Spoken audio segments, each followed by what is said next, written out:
Green morning, नमस्कार, आदाब। आज इस ग्रीन प्लैनेट ऑनलाइन ब्रॉडकास्टिंग पहली मीटिंग में पूरी ग्रीन प्लैनेट फैमिली का बहुत बहुत स्वागत। आज पहले तो मैं अपनी पूरी ग्रीन प्लैनेट फैमिली को बधाई देता हूं कि इस कोरोना जैसी बीमारी में भी हमारे देश के गांव-गांव में बैठकर कोरोना से लड़ रही आर्मी के लिए सलूट है हमारा। बहुत सारे लोगों ने बहुत सारे काम किए हैं, चाहे वो राशन बांटा है, चाहे वो भूखों को खाना खिलाया है, ब्लड डोनेशन किया है। बहुत सारे ग्रीन प्लैनेट फैमिली के सदस्यों ने बहुत ऐसे नायाब काम किए हैं जिससे हमारे ग्रुप का नाम और भी सुनहरी अक्षरों में लिखा जाएगा। हमारी इस ऑर्गेनाइजेशन का मेन मिशन क्या है? सेव द मदर अर्थ, धरती माँ को बचाना। और मैं देख रहा हूँ कि हमारे इस धरती माँ के मिशन को बचाने का असली काम अभी हमारे इस फैमिली के मेंबर कर रहे हैं। बहुत सारे लोगों ने बहुत सारी चीज़ें, लोगों के लिए पैसा, डोनेशन, बहुत सारी चीज़ें हम लोगों ने देखी व्हाट्सएप के ऊपर। इसके साथ साथ बहुत सारे लोगों के मेरे को बहुत सारे क्वेश्चंस आए कि ऐसे हालातों में हमें किस तरह से काम करना चाहिए, किस तरह से हम इसको प्रॉब्लम से दूर जा सकते हैं। बहुत सारे लोगों के दिमागों में छोटी छोटी रुकावटें हैं। आज मेरा यहाँ पे आपके बीच में आने का मकसद एक ही है, ताकि उन रुकावटों को हम ख़त्म कर सकें। यह कोरोना में हर बार ऑनलाइन मीटिंग में भी बोल चुका हूं, यह कोरोना परमानेंट प्रॉब्लम नहीं है। That is only temporary problem. थोड़े समय के लिए है ये, उसके बाद ये खत्म हो जाएगा। लेकिन ये जितना समय भी कोरोना रहेगा, आपके सोचने का ढंग, आपके काम करने का ढंग, दुनिया को काम करने के ढंग को बदल के जाएगा। बेसिकली ये दुनिया के परिवर्तन का टाइम है, बदलाव का टाइम है। इस समय पूरी दुनिया बदल रही है। जो चीज़ें आज से पहले नहीं होती थी वो आज होनी शुरू हो गई। पहले कभी सोचा नहीं था कि इस तरह से ऑनलाइन ट्रेनिंग देंगे, लेकिन आज ये मजबूरी बन चुकी है, आज लोगों की ज़रूरत बन चुकी है। इसलिए बहुत सारी चीज़ों में बदलाव आया है। खाने पीने की चीज़ों में बदलाव आया है, बातचीत करने की चीज़ों में बदलाव आया है, बाहर एक देश से दूसरे जाने के लिए जो सिस्टम अप्लाई होते थे उसमें बदलाव आया है। मैं आप सब लोगों को यही कहूँगा कि ये टाइम बदलाव का है। तो जो लोग इस दौरान अपने आप को बदलाव में ले गए, वो लोग आने वाले 2021 के विनर होने वाले हैं। मैं एक चीज़ यहाँ पे बोलूँगा, कोरोना हो सकता है आपके बाहर जाने को आपको रोक सकता है, हो सकता है आपकी इनकम को रोक दे, हो सकता है आपके बहुत सारे आजू बाजू नेगेटिव माहौल पैदा कर दे, लेकिन ये एक काम नहीं कर सकता, वो है आपके हौसलों को ख़त्म। अगर हम लोगों के अंदर हौसला बुलंद रहेगा तो कोरोना हमारा कुछ भी नहीं बिगाड़ सकता। ऑलरेडी ग्रीन प्लैनेट ग्रुप आपकी सेहत के लिए, इम्यूनिटी को स्ट्रॉन्ग करने के लिए बहुत सारे प्रोडक्ट लॉन्च कर रहा है। इसके अलावा आपको हम बार बार प्रिकॉशन भी देते हैं किस तरह से आप इससे बच सकते हैं। मैं एक ही बात कहूँगा, ये सारी चीज़ों के होते हुए मेंटली, दिमागी तौर पे स्ट्रॉन्ग होना बहुत ज़रूरी है।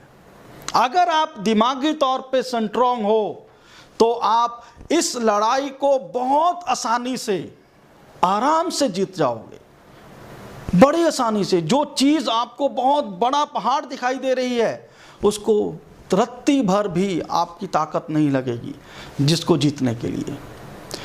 इन हालातों में हमें सबसे बड़ी चीज़ को सीखना है, अपने अंदर बदलाव लेके आना है। ये टाइम है उन चीज़ों को सीखने का जो आज तक हमने नहीं की। मैं सबसे पहला आज की मीटिंग का ऑलरेडी आप सब लोगों को एजेंडा दे चुके हैं हम। उसमें पहला पॉइंट है स्मार्ट वर्क। बहुत सारे लोगों में स्मार्ट वर्क की जो डेफिनेशन है, जो परिभाषा है, उसके बारे में प्रॉपरली नॉलेज नहीं है। नेटवर्क इंडस्ट्री के अंदर स्मार्ट वर्क को बहुत बड़े ढंग से पेश किया जाता है, बहुत बढ़िया ढंग से उसके काम करने के लिए उसके ऊपर जोर दिया जाता है। लेकिन आज मैं आपको रियलिटी में बताऊंगा what is the smart work. Smart work होता क्या है, क्या कारण है कि एक बंदा कम से कम काम करके भी ज़्यादा से ज़्यादा इनकम कमा सकता है, और कौन से बंदे सारा दिन मेहनत करके मजदूरों की तरह भांति काम करके भी एक केवल रोजी रोटी, केवल पेट भरने तक ही सीमित रह जाते हैं। उसमें उनकी किस्मत का दोष नहीं है, उसमें उसके भगवान का दोष नहीं है, उसमें उसके वातावरण का दोष नहीं है, उसमें केवल दोष है तो उसके हौसलों का। वो अपने आप को इस तरह से सोचता है कि मैं ये कर ही नहीं सकता। तो ऐसा कुछ नहीं है। अगर हमारे देश में एक चाय वाला पूरे देश का प्रधानमंत्री बन सकता है, तो मेरे ख्याल से हम सब लोग तो उस चाय वाले से बहुत आगे हैं, तो हम बहुत बड़ा काम कर सकते हैं।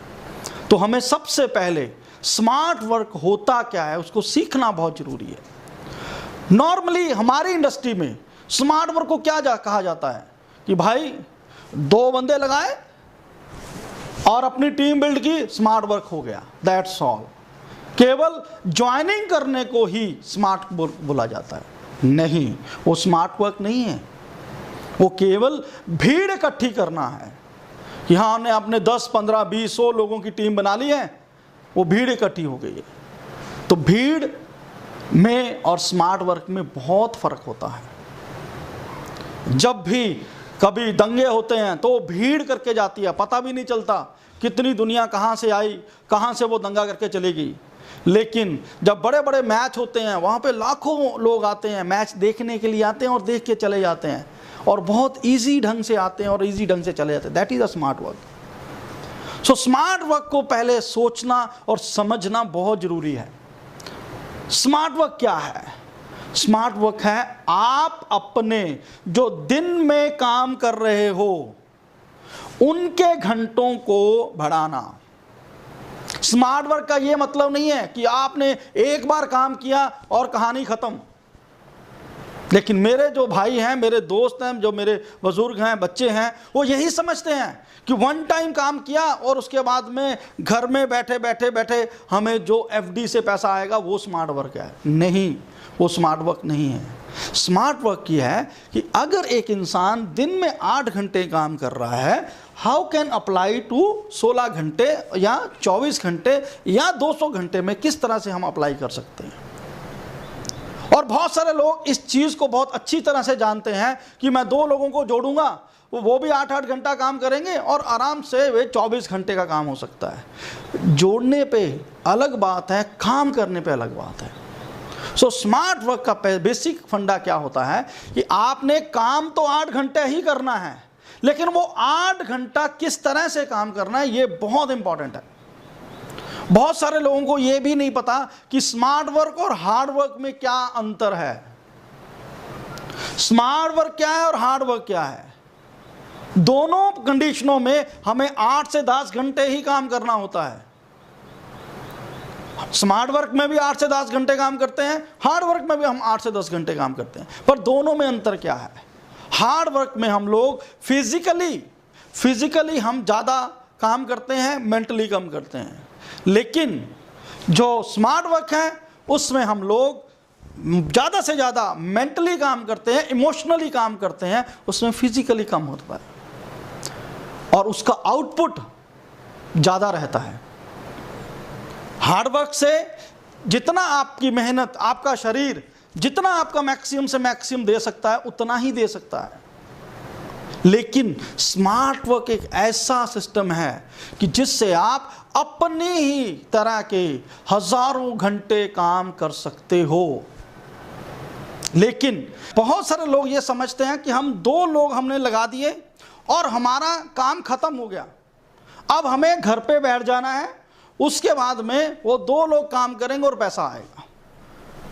मेरे भाइयों, ऐसा कभी नहीं होता, ऐसा कभी नहीं होता। बहुत कम चांसेस ऐसे होते हैं कि वो 2 लोग ऑलरेडी ज़्यादा कार्यकुशल हों, तो पॉसिबल होता है। कई बार आप कम काम करो, वो भी ज़्यादा काम करके आपको पैसा आ जाए।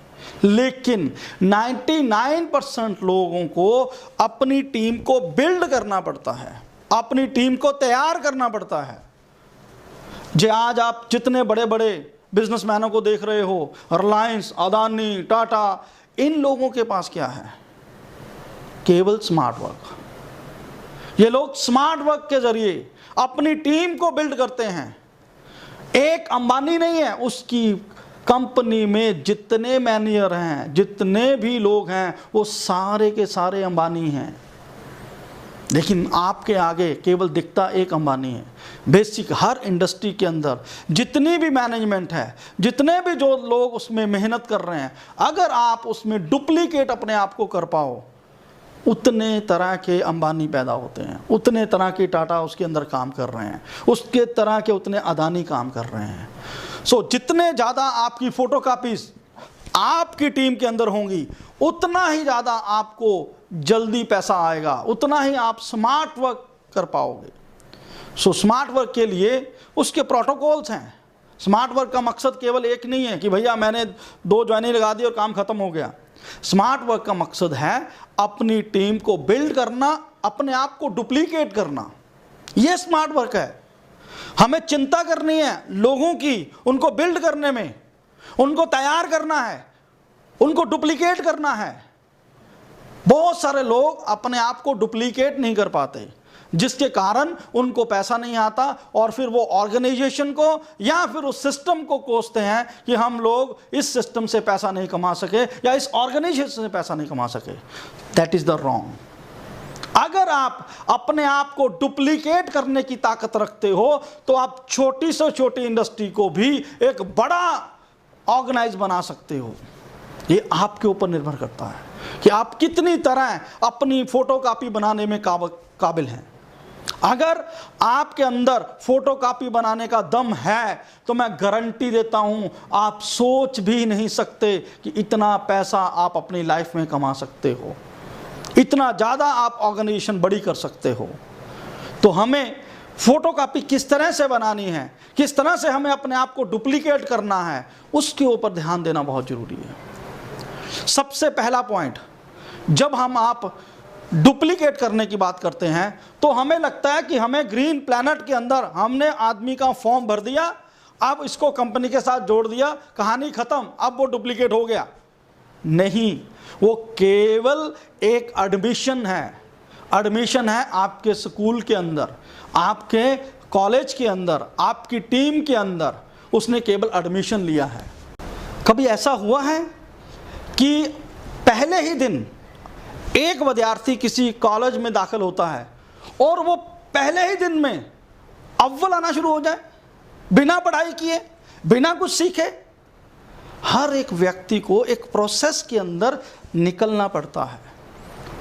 उसी प्रोसेस को हम लोग कहते हैं डुप्लीकेशन। एक टीचर, वो जो टीचर आपको पढ़ा रहा है, उसने भी पहले कॉलेज गया, स्कूल गया, कॉलेज गया, उस यूनिवर्सिटी गया, उसके बाद में निकलकर वो टीचर बना। उसके बाद में वो उन्हीं बच्चों को पढ़ाता है, उनमें से बहुत सारे लोग टीचर बनते हैं। तो that is the process of duplication. तो क्या आप और हम ये प्रोसेस को कंप्लीट कर रहे हैं? ये बहुत जानना जरूरी है। हमने अपने लोगों को जोड़ा अपने साथ, ग्रीन प्लैनेट मिशन के साथ जोड़ा। क्या हमने उनको कक्षा 1, कक्षा 2, कक्षा 3, कक्षा 4, क्या उसकी एजुकेशन दी? मैं कक्षा 1 उसको बोलता हूं जिसमें सबसे पहला अध्याय होता है, क्या आपने green planet foundation, green planet trust, green planet organisation, जितने भी हमारी पूरा का पूरा ग्रुप है, क्या उसके बारे में उसको पूरी नॉलेज है? सबसे पहला अध्याय है जी। सबसे पहले उसको पता होना चाहिए कि मैं किस ऑर्गेनाइजेशन के साथ जुड़ा हूं और उसके क्या दायित्व हैं, क्या मिशन है, उसका क्या सोच है उसकी। जब तक ये उसको क्लियर नहीं होगा तब तक वो अगले चैप्टर तक नहीं जा पाएगा। उनको उसकी अंदर की फीलिंग, उसके अंदर का जज्बा वो निकल के बाहर नहीं आएगा। तो सबसे पहला काम क्या है, हम जिन भी लोगों को अपने इस ग्रीन प्लैनेट ग्रुप के अंदर जोड़ते हैं, हमें सबसे पहले उनको पूरा का पूरा ग्रीन प्लैनेट ग्रुप के बारे में पूरी नॉलेज देनी है। कितने सालों से चल रहा है, 18 सालों से है, कितने एरियाज में काम कर रहे हैं हम, agriculture, health care, veterinary, home care, cosmetic, personal care, FMCG, इतने सारे एरियाज में काम कर रहे हैं, उनको उसकी पूरी जानकारी होनी जरूरी है। ये पहली कक्षा का काम है। दूसरी कक्षा में आता है उन प्रोडक्टों का इस्तेमाल किस ढंग से होता है। देखो, एक बच्चा आज पहले ही दिन आया, उसको क्या पता लगेगा कि किस तरह से वो उन प्रोडक्टों का इस्तेमाल करेगा, किस तरह से उसके बेहतरीन रिजल्ट निकाल पाएगा। उसका जिम्मेदारी, उसका ड्यूटी हमारी है, उसकी जिम्मेवारी हमें लेनी होगी कि ये विद्यार्थी को मैंने अपने अंदर लेके टीम के लेके आया हूँ, उसको रेडी करना, किस तरह से वो अच्छे रिजल्ट ले सके, ये हमें काम करना पड़ेगा। तो अगर आप ये सेकंड पार्ट भी उसको कंप्लीट करते हो तो जिससे क्या होगा, वो एक अच्छा यूजर बनेगा। अच्छा यूजर, ध्यान से रखना मेरी बात को, मैं बोल रहा हूं। पहले पे केवल हमने क्या किया, कंपनी के बारे में नॉलेज दी, कंपनी के ग्रुप के बारे में नॉलेज दी। सेकंड नंबर पे हमने दिया हाउ टू यूज, प्रोडक्ट को किस तरह से इस्तेमाल करना है। ये 2 अध्याय करने के बाद में भी वो आपका पार्टनर नहीं बना, अभी वो आपका केवल यूजर बना, ताकि ज़्यादा से ज़्यादा वो प्रोडक्टों की नॉलेज होगी, वो इस्तेमाल करेगा और वो एक कंपनी के साथ, एक ऑर्गेनाइजेशन के साथ, आपके साथ में जुड़ के एक कंज्यूमर की भांति चलेगा। बहुत सारे लोग ये दोनों प्रोसेस कर देते हैं और फिर इच्छा रखते हैं कि ये इस बंदे से मेरे को बहुत ज़्यादा इनकम आने वाली है। नहीं, वो बिजनेस नहीं कर रहा, वो व्यापारी नहीं है, वो क्या है, केवल कंज्यूमर है। तो आपने अभी उन 2 क्लासों में, 2 कक्षाओं के अंदर उसको एक कंज्यूमर बनाया है। उस कंज्यूमर बनने से वो आपके साथ सदा के लिए जुड़ जाएगा प्रोडक्ट के इस्तेमाल करने के लिए। लेकिन अगर आप उसको व्यापारी या बिजनेसमैन, एंटरप्रेन्योर बनाना चाहते हो तो उसका अध्याय है तीसरा, थर्ड अध्याय। थर्ड अध्याय में क्या होता है, हमें उसको सिखाना है कि किस तरह से लोगों को कंपनी के ऑर्गेनाइजेशन के बारे में या प्रोडक्ट की जानकारी किस तरह से लोगों को प्रेजेंट करनी है। ये तीसरे अध्याय में आता है।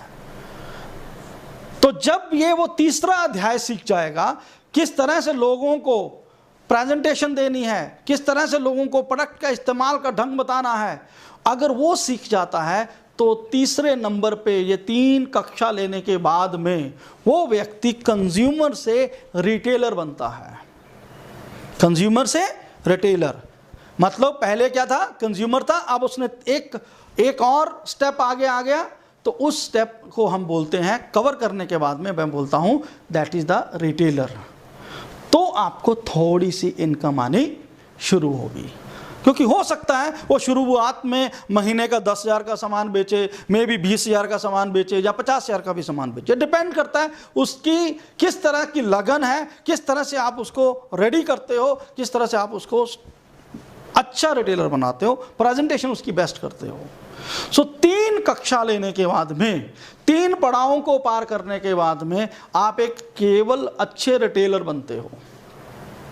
फिर आपको आपके ग्रुप में देखिए कि आपके ग्रुप के अंदर कंज्यूमर कितने हैं और रिटेलर कितने हैं। ये दोनों होने जरूरी हैं, क्योंकि कंज्यूमर आपको कंसिस्टेंसी देगा, आपको धीरे धीरे धीरे धीरे उसी लेवल पे अटकाए रखने के लिए आपको सपोर्ट करेगा। कंज्यूमर का होना बहुत जरूरी है। बहुत सारे लोग बिजनेस के अंदर सबसे बड़ी गलती करते हैं, वो ज़्यादा रिटेलर के पीछे भागना शुरू कर देते हैं और इसके बदले में अपने कंज्यूमर को छोड़ देते हैं। और मैं आपको एक बात बताऊं, अगर आप लगातार कंज्यूमर की गिनती बढ़ाते रहोगे तो आपको हमेशा नई चीज़ें सीखने को मिलेंगी, क्योंकि ये हमारा डिजिटल दुनिया आ चुकी है हमारे पास। हर फार्मर के पास, हर कस्टमर के पास नई नई नई नई बातें हैं, नए नए क्वेश्चंस हैं। तो जैसे ही आप नए नए कस्टमर्स को मिलोगे, वो कुछ क्वेश्चंस पूछेंगे और आपकी नॉलेज में इजाफा होगा, आप भी खुद सीख रहे हो। तो इसलिए ये नंबर 1 जो अध्याय है बहुत ज़रूरी है, क्योंकि इन लोगों को ज़्यादा से ज़्यादा कस्टमर्स को हमें अपने साथ जोड़ना है ताकि हम अपग्रेड कर सकें अपने आप को। दूसरे नंबर पे मैंने क्या कहा कि तीसरे अध्याय को पार करने से क्या होगा, आपको एक रिटेलर मिल जाएगा, जिससे क्या होगा, आपको एक इनकम बननी शुरू हो जाएगी। आप अपनी टीम में देखो कितने आपके पास कंज्यूमर हैं, कितने आपके पास रिटेलर हैं। ये दोनों का होना बहुत ज़रूरी है। ये एक छोटी टीम का एक तैयारी हो गई, एक छोटी टीम बन गई, जिससे आप एक अपनी ज़िंदगी की छोटे सपनों को पूरा कर सकते हैं। इन 3 अध्याय करने के बाद में हम लोग क्या देख पाते हैं कि हमारी टीम में कितने कस्टमर हैं और कितने हमारे पास रिटेलर हैं। तो इससे हम एक छोटी टीम को तैयार कर सकते हैं, आप अपने छोटे सपनों को पूरा कर सकते हो अपनी लाइफ में। लेकिन अगर आपका बड़ा सोच है, बड़ा आप करना चाहते हो, तो हमें क्या करना होगा, अपनी टीम को बड़ा करना होगा। इससे ऊपर भी एक स्टेप है, उसके ऊपर जाना होगा, उसमें हम बोलते हैं लीडरशिप। हमें अपनी ही टीम में से कुछ लोगों को अगले स्टेप पे लेके जाना होगा। उन रिटेलरों में से ही कुछ लोगों को निकालना होगा कि जो लोग अपने नीचे कुछ रिटेलर्स पैदा करें, उनको हैंडल कैसे किया जाता है ये सिखाना होगा उनको। तो जैसे ही आप एक हैंडल करना सीख जाते हो, किस तरह से अपनी टीम को हैंडल करना है, वो एक अध्याय होता है चौथा। मैंने आज के टॉपिक में लिखा है what is the hard work and what is the management. Management क्या है और स्मार्ट वर्क क्या है, दोनों में डिफरेंस है। मैनेजमेंट एक अलग अध्याय है। हमें लगता है कि हमने लोगों को इन्फॉर्मेशन दे दी, लोगों को कोई गाइड कर दिया, ये मैनेजमेंट है। नहीं, ये इन्फॉर्मेशन है। ये आप केवल कार्य कर रहे हो, मैनेज नहीं कर रहे हो। मैनेज का मतलब है आपने अपनी टीम के अंदर देखना है, उस टीम के अंदर कितने लोगों को कौन सी ट्रेनिंग की ज़रूरत है, कितने लोगों को कंज्यूमर के अकॉर्डिंग के लिए तैयार है, कितने लोगों को एक बड़े लीडरशिप के अंदर जो ट्रेनिंग कर सकें, जो लोगों को ट्रेन कर सकें, उन ट्रेनर्स की ज़रूरत होगी आपको। और जैसे ही आप अपनी टीम को ट्रेन कर रहे हो, आपके नीचे ट्रेनर पैदा होने शुरू हो जाते हैं। तो दैट इज़ आप 4th पार्ट क्रॉस कर जाते हो। तो जैसे ही 4th पार्ट आप क्रॉस करते हो, देन मैं कहूँगा आप रॉयल्टी के हकदार बन जाते हो। तो जैसे ही आपने एक ट्रेनर को पैदा किया, देखो एक पहले नंबर पे आपने कस्टमर को पैदा किया, वो आपका किचन कभी भी बंद नहीं होने देगा। अगर आपके पास कस्टमर है, अकेला कस्टमर है, वो कभी भी आपकी किचन के खर्चों को बंद नहीं होने देगा। लेकिन जैसे ही आपने रिटेलर को पैदा किया, तो आपके घर के जो नॉर्मली खर्चे हैं उनको करना इजी हो जाएगा। लेकिन जैसे ही आपने तीसरा काम, आपने ट्रेनर्स पैदा करने शुरू कर दिए, आपने लीडर्स पैदा करने शुरू कर दिए, तो फिर आप दुनिया की हर ऊंचाई को हासिल कर सकते हैं। केवल इसकी काबिलियत हमें अपने अंदर लानी है, डुप्लीकेट करने की काबिलियत को लेके आना है। इन 4 हिस्सों में अगर हम लोग काम करेंगे, इन चारों हिस्सों को, काम करने के स्टाइल को, काम करने के सिस्टम को हम स्मार्ट वर्क कहते हैं। केवल माल को ढोना, सामान फार्मर तक पहुंचाना या कस्टमर तक पहुंचाना, ये स्मार्ट वर्क नहीं है। मैं हमेशा बोलता हूं ये डिलीवरी बॉय हैं। तो डिलीवरी बॉय बन के रहोगे तो डिलीवरी बॉय चाहे जितने पैसे मिलेंगे, अगर टाटा बिरला की तरह सोचोगे तो उसके हिसाब से कुर्सी पे बैठकर आपको बड़ा काम करना है। आपको अपने नीचे बहुत सारे लोगों को लीडर्स, ट्रेनर्स पैदा करने हैं। अगर आप ट्रेनर पैदा करने में कामयाब होते हो तो इजीली आप ये चौथा जो पार्ट है इसको कवर करते हो और आपके हर जिंदगी के ड्रीम्स, जिसको हम कहते हैं, कोई कहता है बड़ा गाड़ी, बड़ा बंगला, हर इस चीज़ को हासिल करने में बहुत ही आसानी से किया जा सकता है। सो अभी आपने इतना तो जान लिया होगा कि what is a smart work. तो स्मार्ट वर्क है डुप्लीकेट करना, ना कि लोगों को जोड़ना। जोड़ना एक सिर्फ इनविटेशन कार्ड है, उनको तैयार करना, उसको फाइनल लेवल पर लेके जाना, दैट इज़ द डुप्लीकेशन। जितनी ज़्यादा मास्टरी हासिल करोगे आप डुप्लीकेशन में, उतना ही बढ़िया टीम आपका पैदा होगा। तो आप अभी आराम से आज शाम को, रात को सोचिए कि आप कहाँ कहाँ पे, कौन से पॉइंट पे रुके हुए हैं, उनके ऊपर वर्क कीजिए, उनको रिपेयर कीजिए और उनको अपडेट कीजिए। सो अभी नेक्स्ट पॉइंट जो मैं अभी आपको पहले बोला था कि what is the difference of work and management, ये बहुत इंपॉर्टेंट पार्ट है। बहुत सारे लोगों को इसके बहुत ज़्यादा कन्फ्यूज़न रहती है। मैनेजमेंट और काम करने में, मैनेजमेंट भी काम है, ऐसा नहीं है कि काम अलग है और मैनेजमेंट अलग है, दोनों काम ही है, लेकिन उनके तरीके, उनकी सोच, उनकी प्लानिंग, दोनों में बहुत सारा अंतर है। काम का मतलब क्या है, पहले ये सीखना जरूरी है। मे बी वो स्मार्ट वर्क हो, मे बी वो हार्ड वर्क हो। काम का मतलब क्या है, हमें अपने किसी काम को निपटाना। फॉर एग्जाम्पल, आपने किसी कस्टमर ने आपको प्रोडक्ट डिमांड किया, आपने उसको दिया, आपने एक काम किया, राइट। बहुत सारी टीम ने आपसे ट्रेनिंग मांगी, आपने उनको training the, that is also work, right. ये सारे काम हैं आपके। तो इसको आपको 8 घंटा 10 घंटा जो भी, what is your ever time, जो भी आपके पास टाइम है उसके हिसाब से आप इसको इस्तेमाल करते हो। लेकिन मैनेजमेंट में इससे कुछ एक्स्ट्रा होता है। मैनेजमेंट में क्या चीज़ एक्स्ट्रा है, मैनेजमेंट में है इसके साथ में, काम के साथ साथ में प्लानिंग। अगर आपने पहले से ही सोचना है कि मेरे कस्टमर को कब कब कौन से सामान की ज़रूरत है, अगर आप उसकी प्लानिंग करते हो, पहले से ही प्लानिंग करके रखते हो, तो आप एक अच्छे ढंग से मैनेज करोगे, मतलब ऑन डिमांड। मैंने पिछली मीटिंग में बोला था कि अगर हमारा मिनी वेयर हाउस जीपीके वाला ये प्रण करे कि हमें 24 आवर में अपने कस्टमर को मटेरियल की डिलीवरी देनी है, तो मैं गारंटी देता हूँ ये ग्रीन प्लैनेट हर एक घर में पहुँच जाएगी। और मैं गारंटी देता हूँ इस पूरे इंडिया के हर ज़मीन के ज़र्रे ज़र्रे में पावर प्लांट की बूंद होगी और ये उपजाऊ होगा। सो ये मैनेजमेंट का पार्ट है। तो अगर हम लोग पहले से अपने काम और प्लानिंग को मिक्स कर दें, उसको हम मैनेजमेंट कहते हैं। हमें पता है अगले महीने में, नेक्स्ट मंथ में कौन से प्रोडक्ट्स की इस्तेमाल ज़रूरत होगी, अगर हम उसकी प्लानिंग पहले से करें। इसके ऊपर बहुत, ये बेसिकली छोटा सा काम नहीं है, बहुत बड़ा ये एरिया है मैनेजमेंट का। हमें यह सीखना है कम से कम पैसों में, कम से कम लागत में हम किस तरह से डिलीवरी कर सकते हैं लोगों के पास, हम किस तरह से कम लागत में ज़्यादा से ज़्यादा मीटिंग्स कर सकते हैं, हम किस तरह से कम लागत में हम प्रमोशन कर सकते हैं। तो ये सारे पार्ट क्या है, मैनेजमेंट के अंदर आते हैं। तो ये अगर आप एंटरप्रेन्योरशिप में आते हो तो उसमें सबसे बड़ा कदम मैनेजमेंट ही होता है। काम करना, बड़े बड़े कारीगर, मैं एक सिंपल सा बात बोलता हूँ, एक बंदा कॉलेज में जाता है, पढ़ता है, पढ़ने के बाद में डॉक्टर बनता है, इंजीनियर बनता है, लेकिन उसके पास नॉलेज बहुत है, लेकिन उनमें से बहुत कम लोगों के अंदर मैनेजमेंट की काबिलियत होती है। और वो लोग किसके नीचे नौकरी करते हैं, जो मैनेजमेंट कर रहा है।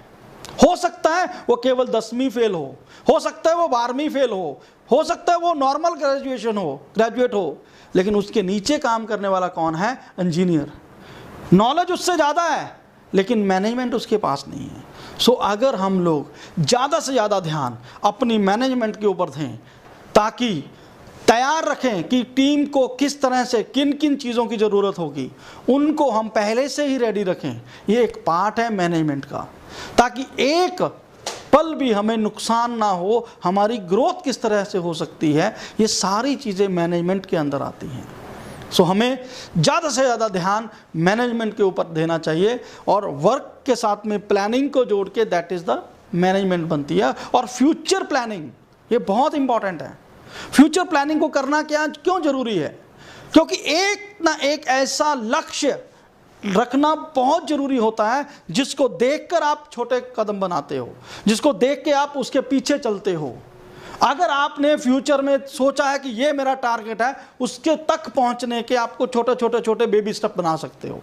लेकिन अगर फ्यूचर की प्लानिंग ही नहीं है तो आप केवल प्रेजेंट में ही जी रहे हो, तो आप क्या करोगे, मैक्सिमम से मैक्सिमम में ट्रायल करते रहोगे।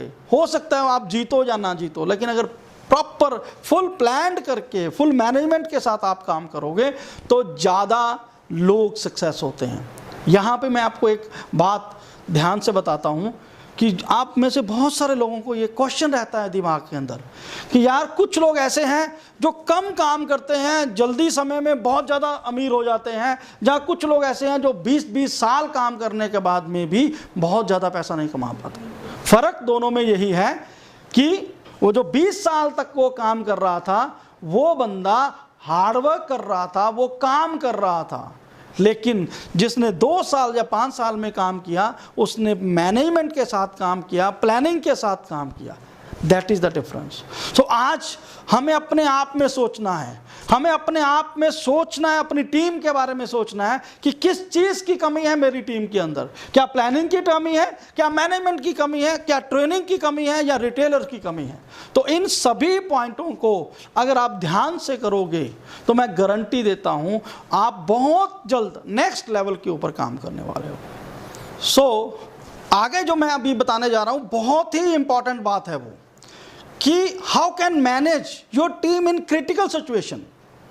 जो कि आज हम जैसे बात कर रहे हैं कोविड-19 के बारे में, आज के इन हालातों में आप अपनी टीम को मैनेज कैसे कर सकते हो, उनको किस तरह से आप क्रिटिकल सिचुएशन में उभार कर आगे लेके आ सकते हो। तो यहाँ पे एक बात जहन में रखिए, आपकी टीम आपकी फोटोकॉपी है, ये गारंटी रखिए। अगर आप पॉजिटिव हो तो आपकी टीम पॉजिटिव है, अगर आप नेगेटिव हो तो आपकी टीम नेगेटिव है। तो बहुत सारे लोग ये बहुत बड़ी गलती करते हैं कि वो लोग अपनी टीम को नीचे नेगेटिव पास करना शुरू कर देते हैं, और जिसके कारण धीरे धीरे धीरे उनकी टीम धीरे धीरे नेगेटिव होनी शुरू हो जाती है। तो वो कहते हैं सर हम बहुत मेहनत कर रहे हैं लेकिन टीम नेगेटिव है। मैं कहता हूं टीम नेगेटिव नहीं होती, अगर आप नेगेटिव हैं तो ऑटोमेटिक टीम नेगेटिव होती है, क्योंकि वो आपकी फोटोकॉपी है, वो आपका डुप्लीकेट है। तो अगर आप पॉजिटिव रहते हो, अगर आप पॉजिटिव बातें करते हो अपनी टीम के साथ, अगर आप उनके अंदर पॉजिटिव भरते हो, तो गारंटी देता हूं कि वो कभी भी जिंदगी में नेगेटिव नहीं होंगे, और कभी भी उनमें जो उनका जज्बा है कभी कम नहीं होगा, कभी उसके अंदर हौसले कम नहीं होंगे। तो जब भी ध्यान से बोलिए कि आप किससे बात कर रहे हैं। अगर आपने अपनी टीम से बात करनी है, पॉजिटिव भेजना पॉजिटिव है, लेना नेगेटिव है। आपको एक स्पंज का काम करना होगा, आपको अपनी टीम से नेगेटिव चीज़ों को लेना है, उसके बदले में क्या देना है, पॉजिटिव चीज़ें देनी है। अगर आप ये काम करते हो, उनसे नेगेटिव निकाल कर पॉजिटिव डालना शुरू कर देते हो, तो वो कितनी बड़ी से बड़ी क्रिटिकल सिचुएशन में भी पॉजिटिव रहेंगे। उन पॉजिटिव हालातों में उनके हौसले बुलंद रहेंगे, उन पॉजिटिव हालातों में उनके अंदर जो ड्रीम है वो कभी ख़त्म नहीं होगा। और अगर वो उसके अंदर ड्रीम है तो 100% आपके साथ कंधे से कंधा मिला के काम करेगा। तो अगर आपको अपनी टीम को इन क्रिटिकल सिचुएशन में जिंदा रखना है तो ये ध्यान रखिए, आपकी लैंग्वेज बहुत इंपॉर्टेंट है। आप अपनी टीम के साथ, अपने डाउनलाइन के साथ, अपने नीचे काम करने वाले पार्टनर्स के साथ किस तरह का कन्वर्सेशन कर रहे हैं, किस तरह की लैंग्वेज का इस्तेमाल कर रहे हैं, उसके ऊपर निर्भर करता है कि वो टीम क्रिटिकल सिचुएशन में जिंदा रहेगी या मरेगी। तो अगर आप अपनी टीम को इन हालातों में क्रिटिकल सिचुएशन में जिंदा रखना चाहते हो तो आपको ज़्यादा से ज़्यादा पॉजिटिवनेस देनी होगी, उनको ज़्यादा से ज़्यादा उनको हौसला देना होगा, उनको सॉल्यूशंस देने होंगे, आपको सॉल्यूशन मेकर बनना होगा। हो सकता है आपके पास सॉल्यूशन ना हो, आप अपने सीनियर से, कंपनी के मैनेजमेंट से पता कर सकते हो कि इसका सॉल्यूशन क्या है। देखिए, अगर दुनिया भर में प्रॉब्लम है तो प्रॉब्लम के साथ साथ सॉल्यूशन भी है। ये एक ही सिक्के के दो पहलू हैं।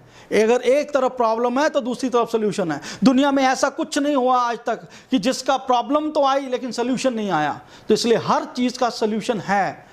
तो हम जब भी किसी प्रॉब्लम को डील करते हैं तो हमें लगता है कि इसका सोल्यूशन ही नहीं कभी है, ऐसा कभी नहीं है। आप डिपेंड करता है कि आप किस तरफ खड़े हो। आप प्रॉब्लम की तरफ खड़े हो तो आपको 100% उसका सोल्यूशन नहीं दिखाई देगा, क्योंकि आपको उसके सामने आपके क्या है, प्रॉब्लम खड़ी है। लेकिन जैसे ही आप उसके पीछे की तरफ जाते हो तो आपको दूसरी तरफ का हिस्सा दिखाई देता है, दैट इज सोल्यूशन। तो अगर आप सोल्यूशन की तरफ देखोगे तो आपको प्रॉब्लम नहीं दिखाई देगी, आपको उसके दोबारा उसको किस तरह से सोल्यूशन किया जा सकता है वो चीज़ें दिखाई देने की। तो इसलिए आप अपनी टीम में कहीं पर भी कोई प्रॉब्लम आती है तो उसको किस तरह से देखना है, ये बहुत बड़ा मैटर करता है। आप पॉजिटिवनेस की चश्मों से देखोगे तो आप सोल्यूशन के चश्मों की तरफ से देखोगे तो आपको हर चीज़ का एक सोल्यूशन मिलेगा। तो अगर आप उस टीम को टाइम टू टाइम सोल्यूशन देते रहोगे, पॉजिटिवनेस देते रहोगे, तो मैं गारंटी देता हूँ दुनिया के वर्स्ट कंडीशन में आप चले जाओ, आपकी टीम के हौसले कभी भी ख़त्म नहीं होंगे, आपके टीम के हौसले बुलंद रहेंगे। तो डिपेंड करता है आपके हौसले के ऊपर, डिपेंड करता है आपकी लैंग्वेज के ऊपर, डिपेंड करता है आपके सोल्यूशंस के ऊपर, आप किस तरह से डील करते हो, किस तरह से मैनेज करते हो अपनी टीम को। इन चीज़ों के ऊपर निर्भर करता है कि आपकी टीम के क्रिटिकल सिचुएशन में जिंदा रहेगी या नहीं रहेगी। इन बातों को बहुत ध्यान रखिए। तो ऐसे हालातों में, जैसे पूरा वर्ल्ड अभी कोरोना में फंसा हुआ है, तो अगर आप अपनी टीम के हौसलों को बुलंद रखने में कामयाब हो जाते हो, उनके अंदर के ड्रीम को जगा कर रखते हो, उनके अंदर के कार्य करने की शक्ति को जिंदा रखते हो, तो समझ लो आपकी टीम इन बुरे हालातों में भी एक बड़ी बलशाली सेना के रूप में खड़ी होगी। तो अगर वो सेना बलशाली है तो कितना भी बड़ा दुश्मन क्यों ना हो, हम उसको हरा सकते हैं। इन क्रिटिकल कंडीशन के अंदर हमें अपनी लैंग्वेज, हमें अपने पॉजिटिवनेस, सोल्यूशन मेकिंग के ऊपर काम करना होगा। तो मैं गारंटी देता हूँ आपकी टीम कहीं नहीं जाने वाली, आपकी टीम आपके साथ है। तो केवल टीम तभी टूटती है जब उनका ट्रस्ट टूटता है कि हमारा सीनियर हमें शायद अपनी अम्ब्रेला के नीचे नहीं रखा होगा। एक ध्यान रखिए, यहाँ पे मैं एक शब्द बोलना चाहता हूँ। ऐसे बुरे हालातों के अंदर, जैसे आप एक बारिश के समय एक छाता खोलते हो ना अपने बच्चों के लिए, तो उस छाते के नीचे जब आपके बच्चे आ जाते हैं वो बारिश से भीगने से बच जाते हैं। इसी तरह आपको इस बुरे हालातों में ये पॉजिटिवनेस का छाता खोलना होगा। जैसे ही आप पॉजिटिवनेस का छाता खोलोगे, आपकी पूरी टीम उस छाते के नीचे आ जाएगी, वो उस छाते से, वो नेगेटिवनेस से बच जाएंगे और वो उस बुरे हालातों से बच जाएंगे और आपके को ट्रस्ट करेंगे, आपको सपोर्ट करेंगे। अभी टाइम है छाता खोलने का। तो प्लीज़ हर बंदा, ग्रीन प्लैनेट का हर सदस्य इस मौके पे पॉजिटिवनेस का छाता खोले, अपने हौसलों का छाता खोले, तो मैं गारंटी देता हूँ कि हर टीम जिंदा रहेगी। इस ऐसी सिचुएशन में हमें अपनी टीम के साथ काम करना है। बहुत सारे लोगों का मेरे को फ़ोन आते हैं कि सर हमें अपनी टीम के साथ कैसे काम करना है। तो यहाँ पे बहुत ध्यान के आपने काम करना है। आपकी टीम एक जैसी कभी नहीं होगी। जैसे आपके घर में आपके भाई बहन, माँ बाप, सब लोगों का करैक्टर अलग अलग होता है ना। किसी को गुस्सा जल्दी आता है, किसी को हंसना बहुत आसान रहता है, कोई रोता रहता है। तो आप देखोगे अपने घर में भी अगर 5 सदस्य हैं तो पांचों के अलग अलग करैक्टर होंगे। तो मेरे भाई, अगर आपकी टीम के अंदर 100 लोग हैं तो 100 के 100 करैक्टर आने वाले हैं। तो हमें उनको मैनेज करना है, हमें उनको क्रिटिसाइज नहीं करना। बहुत सारे लोग अपनी टीम को क्रिटिसाइज करते हैं, अरे तू ऐसा गलत है, तेरे को करना नहीं आता, तू गलत बोलता है, तेरे को गुस्सा ज़्यादा आता है, तेरे को प्लानिंग करनी नहीं आती। नहीं, अगर उसको प्लानिंग नहीं करनी आती तो उसकी ड्यूटी हमारी है, हमें उसको प्लानिंग सिखानी है। लेकिन उसको बिना बोले ये कि तेरे को नहीं आती, उसको बोलिए कि अरे यार तू तो बहुत बढ़िया कर रहा है, अगर हम इसको और ज़्यादा बढ़िया करेंगे तो थोड़ा और प्लानिंग करना पड़ेगा। अगर तू इतना तक कर सकता है, इससे ज़्यादा भी कर सकता है, मेरे को दिख रहा है, लेकिन उसके लिए हमें थोड़ी और प्लानिंग की ज़रूरत होगी। बहुत सारे लोग गुस्सा करते हैं आपकी टीम के अंदर, उसको प्यार से समझाना होगा कि भाई ये तेरा गुस्सा जो है बहुत ज़बरदस्त है, क्योंकि कई बार गुस्से से काम होते हैं, लेकिन हमें अपनी टीम को लेकर चलना है तो अपने गुस्से को कंट्रोल करके हमें अपनी मोहब्बत से, प्यार से काम करना है।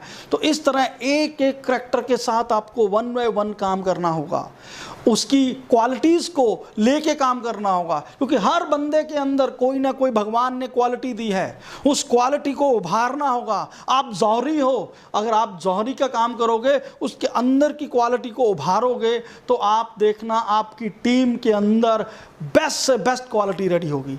ध्यान देखिए, अगर क्रिकेट का मैच देखते हो तो आपको पता होगा एक विकेट कीपर होता है, एक बैट्समैन होता है, एक फील्डर होता है और एक बॉलर होता है। क्या बहुत कम बार ऐसा होता है कि चारों तरह की पूरी प्लानिंग एक ही बंदे में आ जाए, या पूरी बढ़िया ढंग से वो एक ही बंदा खेले? नहीं। अगर कोई अच्छा विकेट कीपर है, वो कई बार अच्छा बैट्समैन नहीं होता, अच्छा बॉलर नहीं होता, अच्छा फील्डर नहीं होता, लेकिन वो बढ़िया विकेट कीपर होता है। लेकिन कई बार देखते हो जो बहुत बढ़िया फील्डर होता है, वो कई बार अच्छा बैट्समैन नहीं हो पाता। और कई बार क्या, बहुत बार ऐसा देखने को मिला है कि जो ज़्यादा बढ़िया बॉलर होते हैं वो अच्छे बैट्समैन नहीं हो पाते। तो हमें एक टीम का निर्माण करना है, उस टीम के अंदर अच्छा विकेट कीपर भी चाहिए, अच्छा बैट्समैन भी चाहिए, अच्छा फील्डर भी चाहिए और अच्छा बॉलर भी चाहिए। तो हमें सब तरह के लोगों की ज़रूरत है। हमें अपनी टीम के अंदर उन लोगों को छांटना है कि किन लोगों के अंदर क्या क्या क्वालिटी होगी। हो सकता है उस टीम के अंदर बहुत सारे लोगों के अंदर क्वालिटी होगी कंज्यूमर बनने की, बहुत सारे लोगों के अंदर क्वालिटी होगी रिटेलर बनने की, बहुत सारे लोगों के अंदर क्वालिटी होगी मैनेजमेंट करने की, बहुत सारे लोगों के अंदर ट्रेनर बनने की क्वालिटी होगी। तो हमें उन लोगों के साथ काम करने में हमें उस तरह की प्लानिंग देके, उस तरह के ढंग से काम करके हम अपनी टीम को उभार सकते हैं। तो सबसे पहले अगर आप अपनी टीम को नंबर 1 बनाना चाहते हो, तो नंबर 1 के लिए एक जैसा नहीं हो सकता पॉसिबल। हमें हर तरह के लोगों को, हर तरह की क्वालिटी को एक ही गुलदस्ते में सजोना है। जैसे आप देखते हो कई बार एक गुलदस्ता लाते हो, उसमें फूल, गुलाब का फूल भी होता है, वाइट फूल भी होता है, गेंदे का फूल भी लगाते हो, और जब भी वो एक अच्छा गुलदस्ता बनता है, बहुत सुंदर महकदार बनता है। इसी तरह आपने अपनी टीम को भी उस गुलदस्ते की तरह तैयार करना है। उसमें हर तरह का करैक्टर होना चाहिए, हर तरह के करैक्टर को पानी देना है, उसको जिंदा रखना है, उसकी क्वालिटी को। अगर हम ऐसा करने में कामयाब होते हैं तो हमारी टीम बेस्ट से बेस्ट रेडी होती है। तो हमें सबसे बड़ा एक दिक्कत आती है कि हमें अपनी टीम के साथ काम करते हुए किन बातों का ध्यान रखना जरूरी है। तो हमें जब भी आप अपनी टीम के साथ काम करते हो, तो हमें सबसे पहले आपने क्या देना है उससे पहले का एक स्टेप रहता है कि उनको क्या चाहिए। अगर आप ये चीज़ जानने में कामयाब हो गए कि उनको क्या चाहिए, अगर आप वही देते हो, वो इजीली एक्सेप्ट करते हैं। और 90% लोग यही गलती करते हैं, वो कभी ये नहीं जानना चाहते कि हमारी टीम को क्या चाहिए। वो केवल यही देखते हैं मैंने क्या देना है, मैंने उसको क्या देना है, मैंने उसको क्या सिखाना है। ये कहीं हद तक सही है, लेकिन इससे पहले हमें ये जानना ज़रूरी है कि वो लोग कहाँ फंसे हुए हैं, वो लोग क्या चाहते हैं। अगर आप वो जान जाते हो तो आपको डिलीवर करने में, उनको एजुकेट करने में बहुत ही अच्छे ढंग से काम करने में ईजीनेस आएगी। और मैं एक बात ज़रूर कहूँगा, जब भी आप टीम के ऊपर काम करते हो तो आप उसको 2-4 हिस्सों में बांटो, group 1, group B, group C, group D.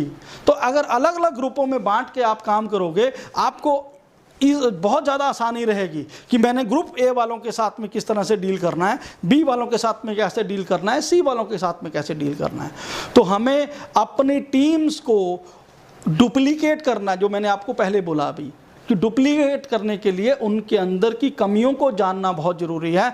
मैं यहाँ पे कमी शब्द सही नहीं रहेगा, हमें यह जानना है कि उनमें कौन सी ऐसी चीज़ें हैं जिनको सिखाना ज़रूरी है। सो अगर हम ये चीज़ जानने में आसान हो जाते हैं और इनको सिखाने में कामयाब हो जाते हैं, तो आपकी टीम कामयाबी के ऊपर काम करना ज़रूरी है।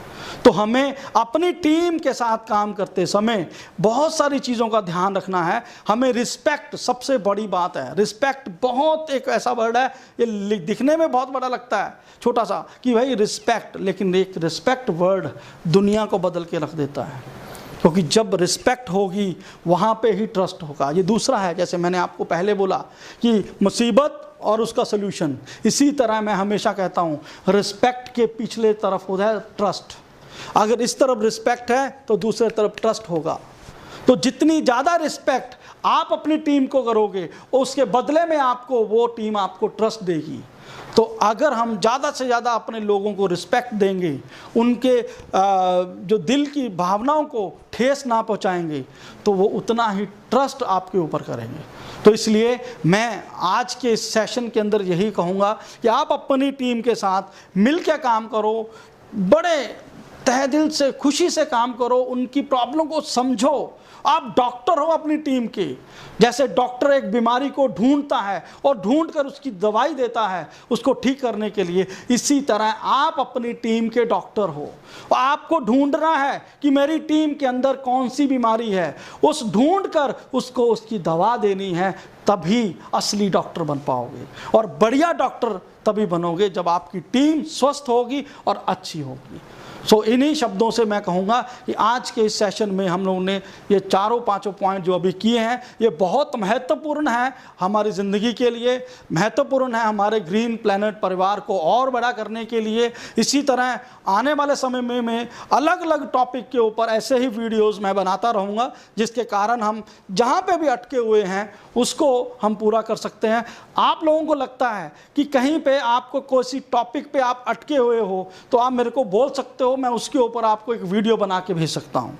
सो अभी ग्रीन प्लैनेट परिवार की तरफ से यही कहूँगा, ग्रीन प्लैनेट फैमिली बहुत तेज़ी से काम कर रही है, नए धड़ाधड़ नए प्रोडक्टों को लॉन्च कर रही है। सो एक ट्रस्ट कायम कीजिए, हमें जुड़े रहना है, चाहे वो कोरोना आ जाए, चाहे कुछ भी हो, हमें अपने हौसलों को बुलंद रखना है। अगर हम अपने हौसलों को बुलंद रखते हैं, ये कोरोना आपकी ज़िंदगी को एक रत्ती भर भी हिला नहीं सकता, क्योंकि अगर आपका हौसला बड़ा है कोरोना से, तो कोरोना आपको हाथ भी नहीं लगा पाएगा। सो दूसरे शब्दों में मैं ये कहूँगा कि मैं अपनी फैमिली को, जो ग्रीन प्लैनेट पूरी फैमिली है पूरे देश में, ये पूरी फैमिली को मैं हाथ जोड़ के रिक्वेस्ट करता हूँ कि आपने अपनी सेफ्टी का पूरा ध्यान रखना है। जब भी आप घरों से बाहर जाओगे, अपना मास्क पहन के जाइए, सैनिटाइज़र जेब में रखिए, दूरियाँ बनाए रखें, क्योंकि हमें बाहर तो निकलना ही है, ज़रूरी है, काम के लिए निकलना पड़ेगा, लेकिन हमें अपने बच्चों और बुज़ुर्गों का ध्यान रखना है। मेरे को पता है जो हमारी ग्रीन प्लैनेट की आर्मी है उसको कुछ नहीं होने वाला, लेकिन हमारे घर में बुज़ुर्ग भी हैं, बच्चे भी हैं, हमें उनका ध्यान रखना है। तो अगर आप अपने प्रोटेक्शन के साथ रहोगे तो आप 95% अपने आप को सुरक्षित रख सकते हो। यहाँ पे कोरोना से मैं अगर कहता हूँ, अगर जंग लड़नी है तो हमें बड़े बड़े चीज़ों से जंग करनी है, हम कोरोना से नहीं मरेंगे। हमें मरना है तो एक मिशन को साकार करके मरना है, ताकि दुनिया बोले कि भाई ग्रीन प्लैनेट फाउंडेशन में, ग्रीन प्लैनेट फैमिली ने, ग्रीन प्लैनेट ऑर्गेनाइजेशन ने ऐसा काम कर दिया कि दुनिया के ज़र्रे ज़र्रे को ऑर्गेनिक बना दिया। तो इसलिए हमें मरना है तो बड़ा काम करके मरना है। तो इसलिए कोरोना से हमें ध्यान रखिए, ताकि हमें कोई भी क्षति ना हो, हमारी फैमिली को कोई प्रॉब्लम ना आए। आप सब लोग हमारी फैमिली हो। यहाँ तक ग्रीन प्लैनेट को बचाने में आपका एक रक्ती जो खून इसमें बहा है, उसके कारण हम लोग यहाँ पे पहुँचे हैं। सो मेरा एक आप लोगों से हाथ जोड़ के विनती है कि आप सब लोग इन चीज़ों का पूरा ध्यान रखें, क्योंकि ग्रीन प्लैनेट फैमिली को, ग्रीन प्लैनेट ऑर्गेनाइजेशन को आपकी बहुत ज़्यादा ज़रूरत है, बहुत ज़्यादा ज़रूरत है। मैं और मेरे बड़े भाई, हम लोग आपके घरों में आके तो नहीं बोल सकते, आपको मिलकर नहीं कर सकते, लेकिन इस वीडियो कॉन्फ्रेंसिस के ऊपर हम दोनों भाइयों का एक मैसेज है कि प्लीज़ हमें आपकी बहुत ज़्यादा ज़रूरत है, हमें अभी बहुत सारा बड़ा काम करना है। सो आप हम लोग हमारी दाने और बाएं बाएं हैं, तो प्लीज़ अपना ध्यान रखिए और इसी ग्रीन प्लैनेट मिशन को और आगे लेके जाने के लिए अपने हौसलों को बुलंद रखिए। चिंता मत कीजिए, ये कोरोना जो टेम्परेरी प्रॉब्लम आई है, इसका खात्मा बहुत जल्द हो जाएगा। उसके बाद फिर ज़िंदगी ऐसे ही चलने वाली है, फिर चिड़िया चहचहाएगी, फिर ऐसे ही ज़िंदगी के ड्रीम्स पैदा होंगे। चिंता मत करो, ये ग्रीन प्लैनेट ऑर्गेनाइजेशन आपके साथ है, हर पल आपके साथ है। आपके हौसले बुलंद होने चाहिए, तो बस हम इस मिशन को ज़र्रे ज़र्रे में, पत्ते पत्ते में लेके आएंगे। सो इन्हीं शब्दों में आप सब लोगों का मैं धन्यवाद करता हूँ। सो बस यही आशा रखता हूँ कि आप सब लोग घरों में सेफ रहें और ध्यान रखें अपना। Green morning.